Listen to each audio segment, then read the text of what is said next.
everybody and welcome. The Crank has been a very popular disc in the Discraft driver lineup for many years, and I can definitely see why. Now, jumping right in, let's go ahead and take a look at the flight numbers of this max distance driver. Speed 13, glide 5, turn -2, and a fade of 2.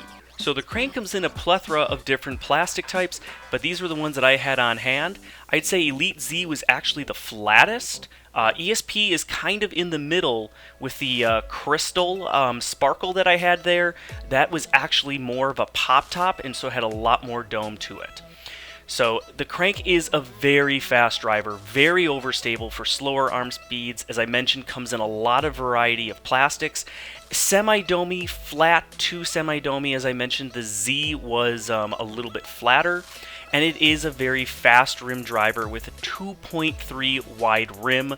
So if you're someone with small hands, it's going to be a little bit difficult to control, like for myself. But for those of you with larger hands, fingers, this is going to feel super comfortable. So as we all know, I am in that medium arm speed category, and so this is what you can expect the Crank is going to do when thrown on just a straight hyzer, and it's going to do that. It is just going to hyzer. It's not going to try to flip up to flat or anything before hyzering out. It is going to actually just hold that nice hyzer line the entire way. Then going into a flat release, it's going to keep that. You maybe get a little bit of movement to the right if you're right hand backhand, a little bit of turn to it, but then it's going to have that nice predictable fade out. You can see on these flat shots, it's going straight and then getting just a little bit, it's getting then that real predictable fade at the end. Same thing with the forehand shots. So something I particularly like about the Crank is how well it holds up into a headwind, at least for us medium to slower arm speed players. That's why I say it's going to be kind of a wind fighting disc for those of us with the slower arm speeds. But again, if you are a big arm, yeah, definitely this is going to be tailwind bomber style disc. Sometimes beat-in ones are going to be more of a roller.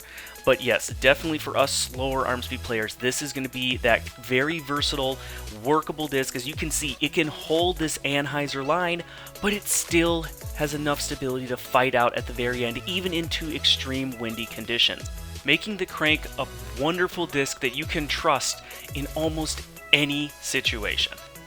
Now, as I mentioned earlier, the Crank comes in a plethora of different plastic types. You have Elite X, Elite Z, Big Z, ESP, Titanium, Z Glow.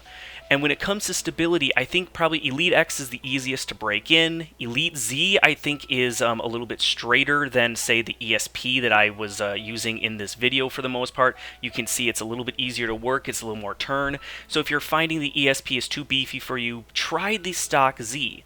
Now, if ESP is too flippy for you, go ahead and try one of these crystal sparkles. These things are extremely beefy and very nice pop top. I know a lot of players would absolutely love it. Now, one unexpected finding I had with the Crank is how well it skips. I might actually consider keeping one in the bag just for really nice skip shots. Alright, thank you everybody. I hope you all enjoyed. Be sure to follow me on Instagram, and as always, thank you to Discraft. Thank you to Riverside Pro Shop, and thank you to the community. You guys are absolutely incredible. Please like and share this video. Also, if you haven't already, please subscribe. Hit that bell notification if you want to keep seeing more content. Thank you, everyone.